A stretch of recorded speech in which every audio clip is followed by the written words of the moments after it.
Welcome back to Dad Deals. In this video, I'm going to take you step by step on this weekend project that I recently completed. I have this corner in my backyard that really had nothing going on. We had actually had a tree removed from this area, a large tree, a couple years ago, and it made this corner just really challenging as there's a ton of roots down here, so it's really hard to plant anything.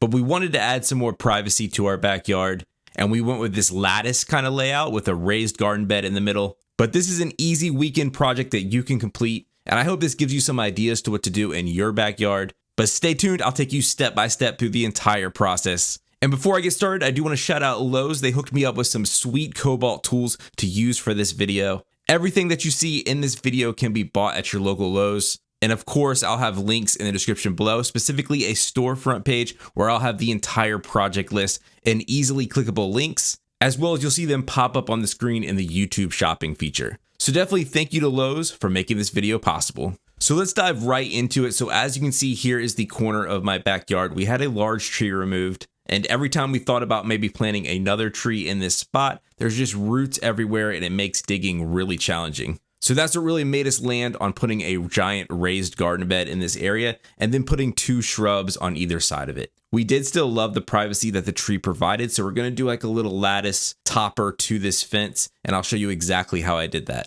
So first things first, we do need to cultivate this soil, and I used my Ego power head to do that. This thing was awesome and really helped give us a level flat base. We then shaped out the edging to create the flower bed and actually used 2 sticks just to put where we thought the shrubs could go, just to visualize everything. One particular note about this flower bed is it took a very long time to assemble, so make sure you have a few hours carved out to put this all together. It had an annoying plastic wrap on it that had to be removed. I don't know why they ended up doing that, but once it's assembled, it is beautiful. I love the size of it. It is really large. You can really do a lot in it, but just make sure you're prepared for that assembly. One other trick when you're dealing with large garden beds like this one is you can save yourself on a lot of dirt by adding boxes and leaves and grass clippings and anything you can find that's kind of an organic material to put as a base layer underneath that dirt. Just helps you fill it up because dirt can be expensive sometimes. And also when it comes to the leaves and grass clippings, you're actually adding that fertilizer, that nutrients into the soil.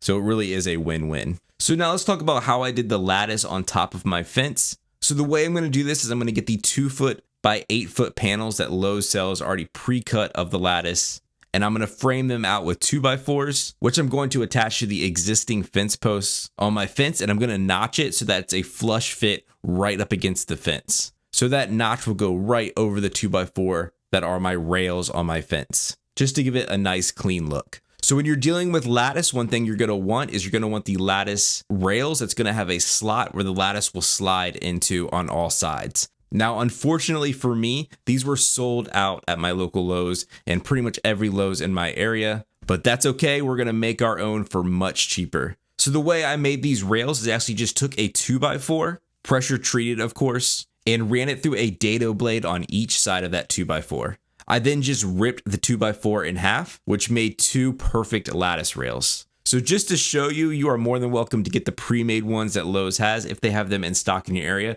But check out the price difference here. So for an 8-foot rail or cap, as they call them, you're going to be spending $23 per rail. Where with my 2x4 method, each 2x4 is just $5, and you're getting 2 out of each one 2x4. So you're basically making these for about $2.50 each. Now, obviously, you do need to have a table saw. I was thankful enough to have this awesome cobalt one that Lowe's sent me, so that is the only caveat there. But yeah, I actually preferred making my own and thought it looked better than even buying the ones that they had. So yeah, once you have your lattice, your rails, and your notched 2x4s, now it's time to put them up. And I started putting those notched 2x4s, lining them up with my posts, and then drilling them into the posts. One other side note here is this XTR Cobalt impact driver. It was one of my favorite tools that they sent me. It actually has an assist feature that really helps you not strip out screws, and you just hold down the trigger and it adjusts the speed and torque as you drill that screw. It's just a really awesome feature that I hadn't had yet in one of my drills,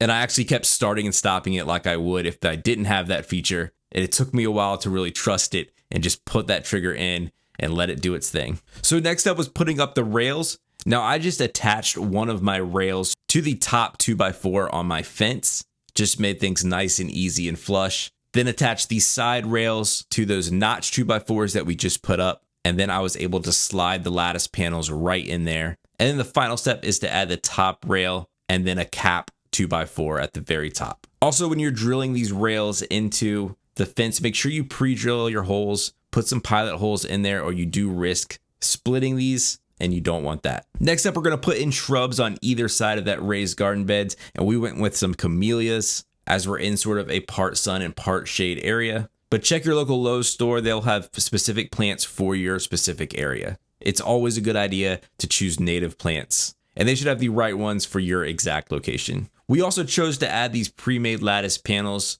right behind our raised garden bed. We do plan on planting tomato plants in here, so this will give away and cucumbers for those vines to really climb up the lattice. I also just like the look of it as well, but you can get these pre-made over at Lowe's. And then last up was to add a layer of mulch. And with that, you can call this project done. I really like the way it turned out. We're really happy with it. It really gives this corner a purpose while also providing some privacy, especially until these shrubs start to grow. But I hope this was helpful if you have a project like this coming up, or give you some ideas of what's involved with it. Again, all those links, my full project list is down below. Thank you so much for watching, and I'll catch you next time on Dad Deals.